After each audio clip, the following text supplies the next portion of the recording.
What's up, folks? I'm Dwayne, I'm Alicia. and this is Blackboard Gaming, where we teach you about all these great board games that are out there. Waiting to be played by you and yours. I'm a simple man, don't wanna complicate ya. Hey, everybody! Today, we're going to give you a heads up on a game that's coming to Kickstarter. Today we're going to talk about Knitting Circle, a sequel, if you will, to the popular game Calico. Knitting Circle is designed by Emily Vincent and being published by Flat Out Games. Let's go to the table for an overview of how this game is played.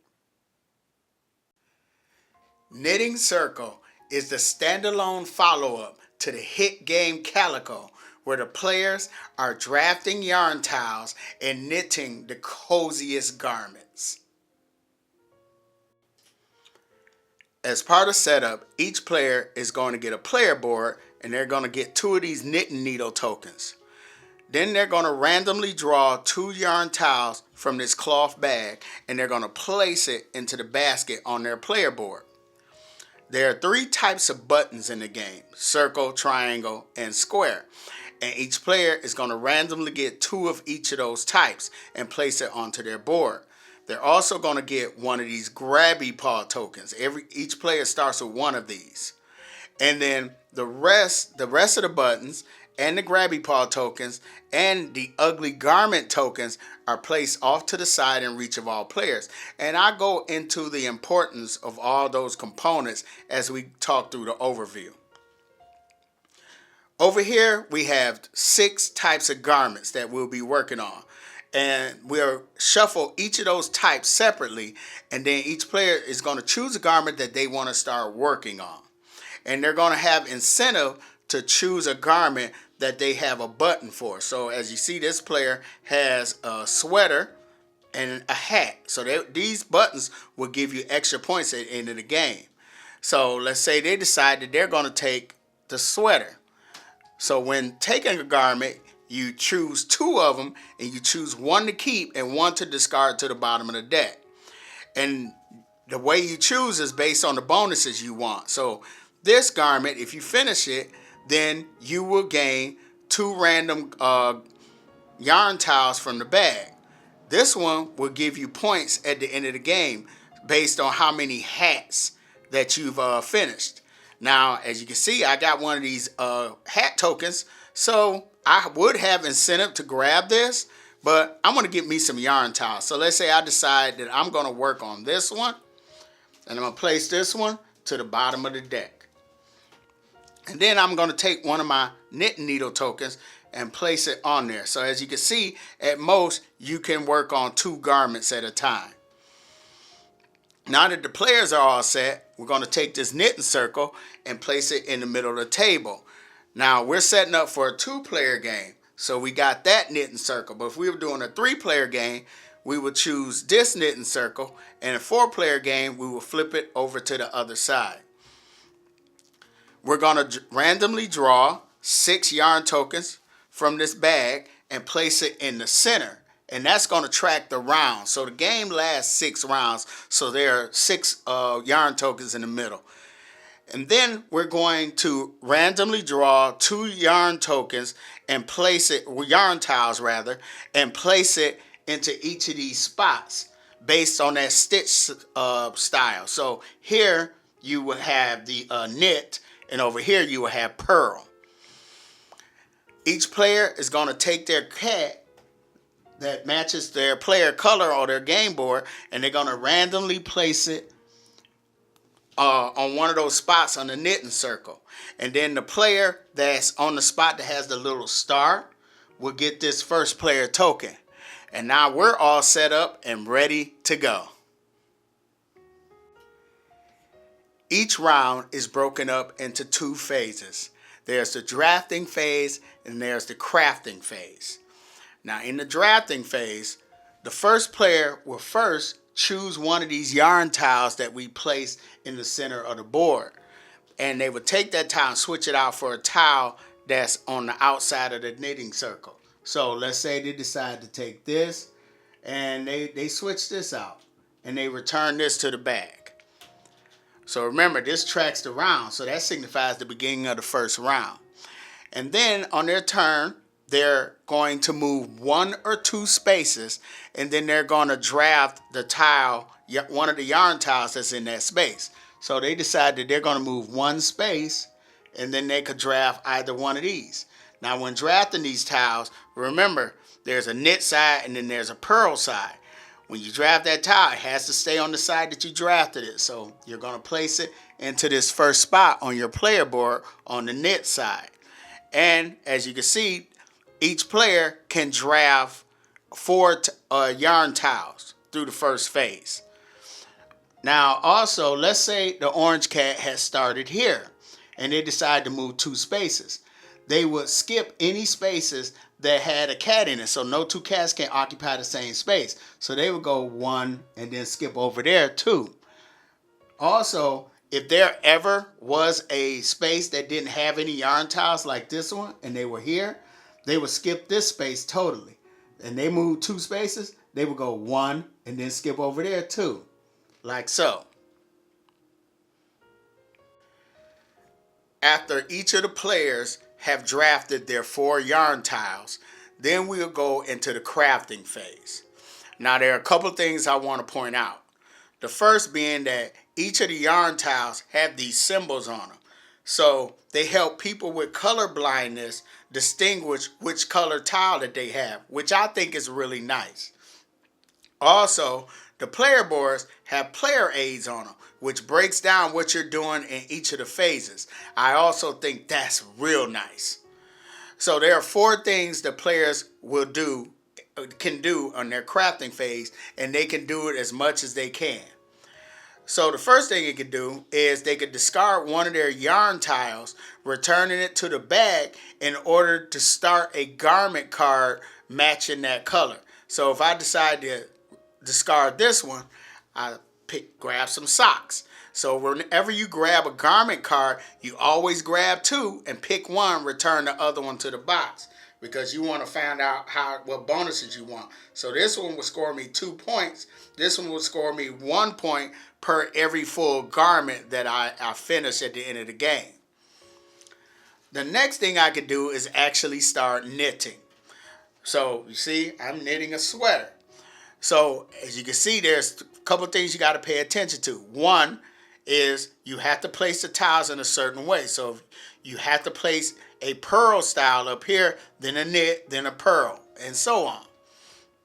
Also, you want to pay attention to these buttons because they score you bonus points. Because if the garment that you make matches that goal on the button, you get to attach that button to that garment.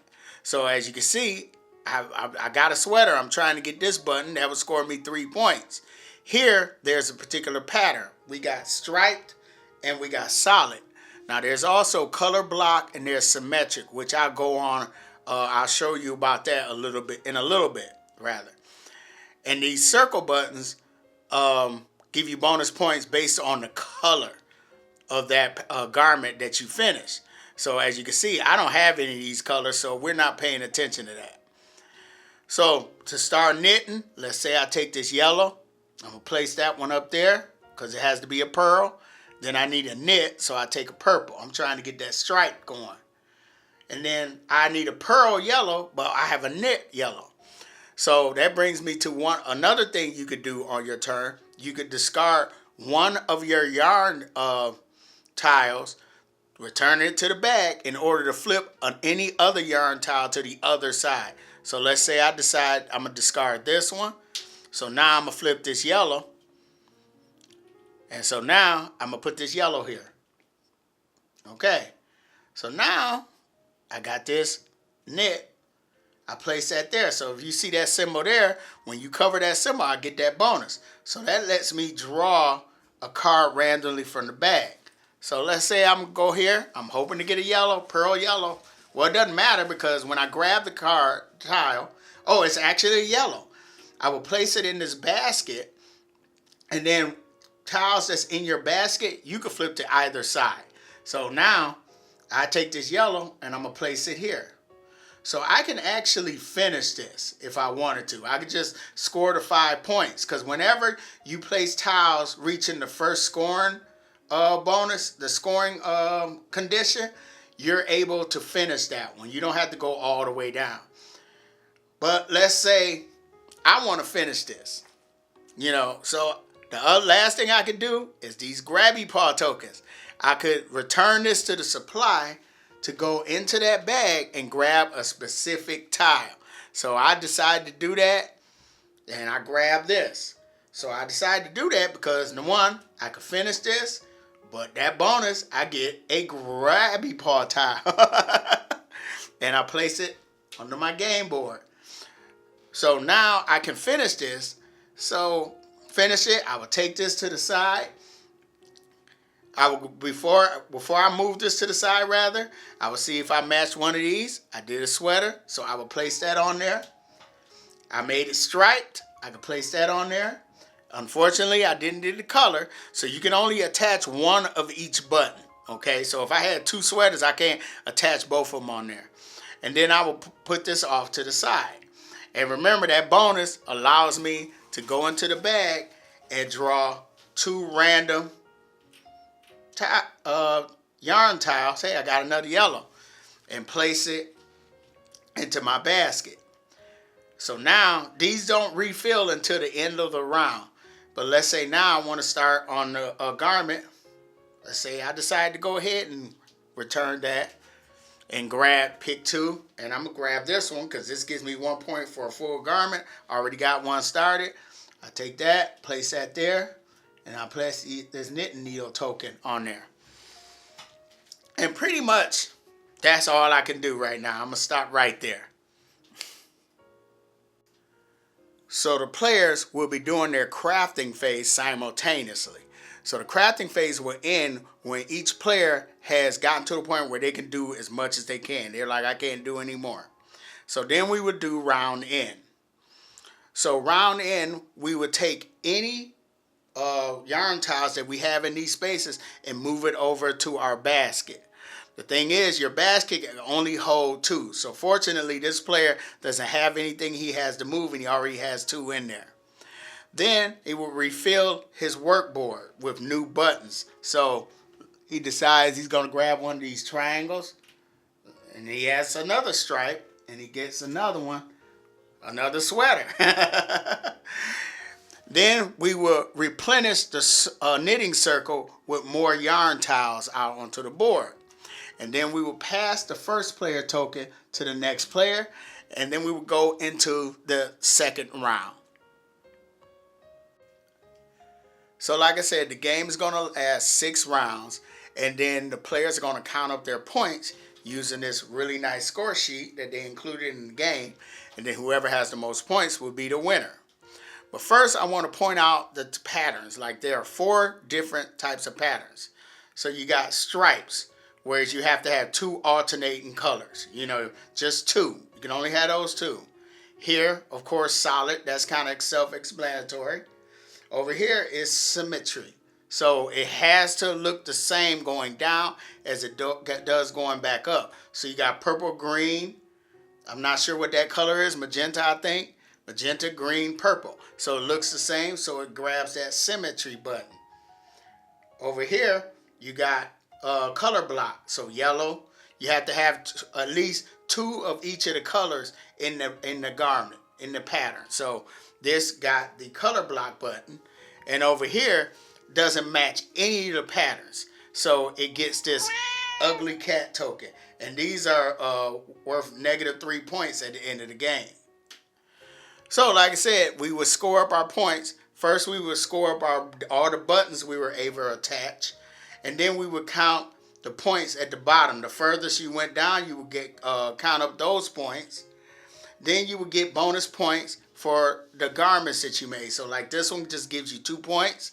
This one gives you 3 points per scarf. So I got a scarf, so that's an extra 3 points. This is 1 point per garment with 2 buttons. I got 1, 2, 3. So that's 3 points. And this one is 2 points for every sock. I don't have any socks, so not only is it ugly, that according to the cat, but it doesn't score me any bonus points. And then we would score points like in the advanced version. You would use these gold cards, and you would score points off of those. So like this one, well maintained. You have all pattern types, which I do. You would score 3 points, and the first person to do it will actually get a grabby ball, which, as you can see, grabby balls are important to the game. This one gives you 4 points at the end of the game for having 5 garment buttons on garments. So I have 5 garment buttons, so that's an extra 4 points. And like I said, once everybody has counted up all of their points, whoever has the most points will be the winner of Knitting Circle. Now, when Calico came out in 2020, I went on record of saying that was my favorite game of that year. Okay. I really loved that tight puzzle that Calico gave me. Now, I thoroughly enjoy Calico too. However, I'm one of those people who can get frustrated with the tightness of the game. Yeah, because in Calico, you only could draft one tile and place it on your quilt, and that was it. You were stuck with that tile. And honestly, at the beginning, that's fine. But when it gets towards the end, that can be frustrating because you just may not be in love with the options available to you.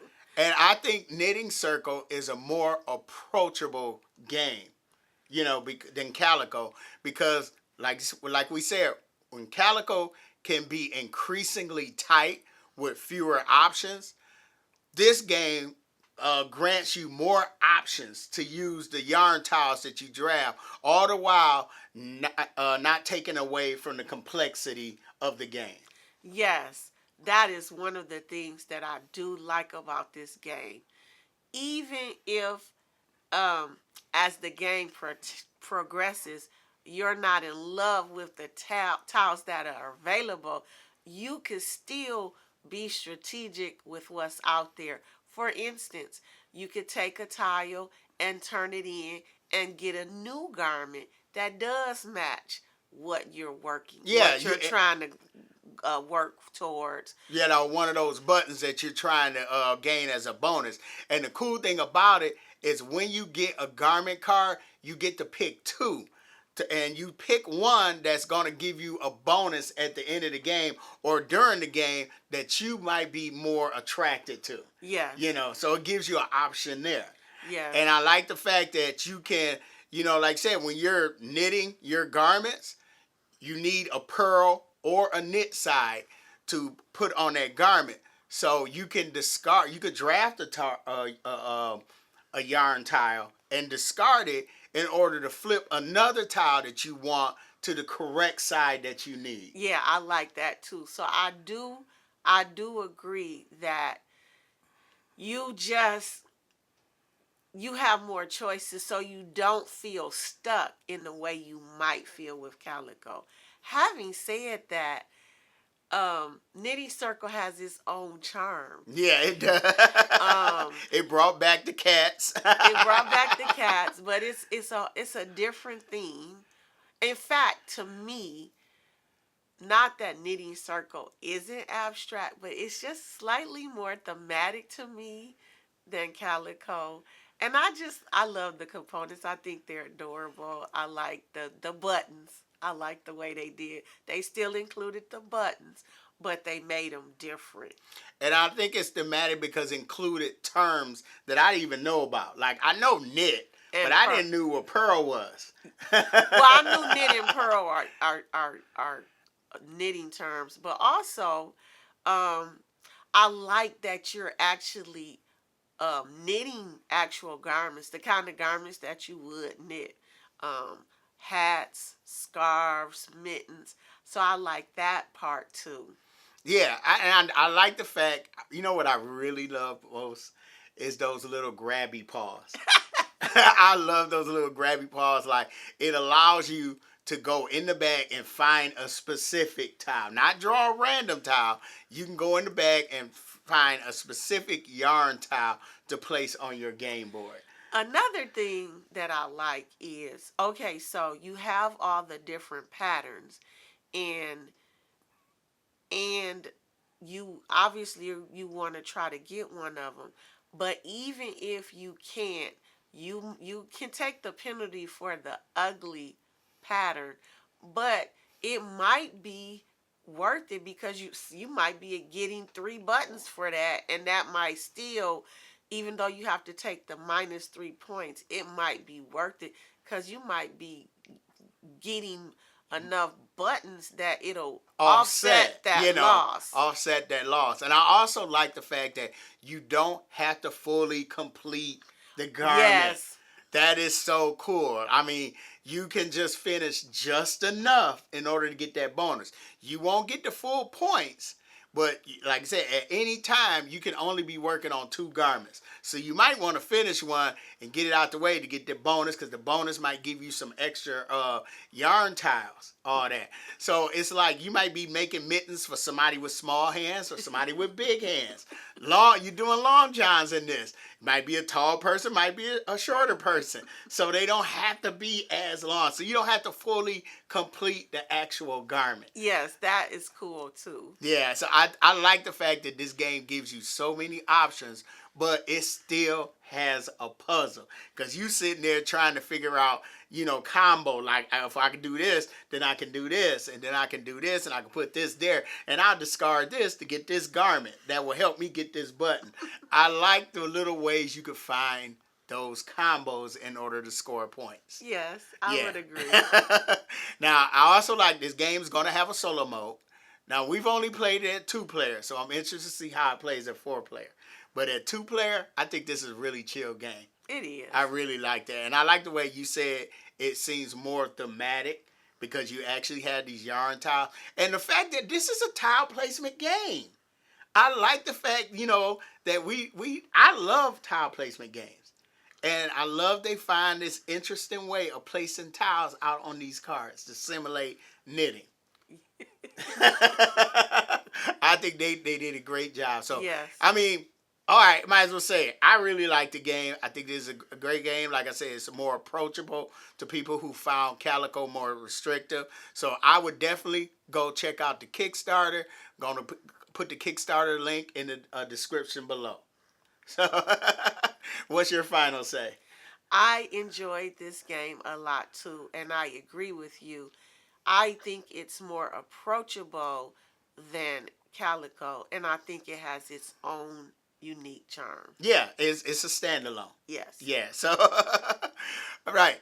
So, like I say, if you like the contents of this video, I hope you enjoyed this preview. Give us a like. Check us out on Facebook, Instagram, or Twitter. And I'm Dwayne.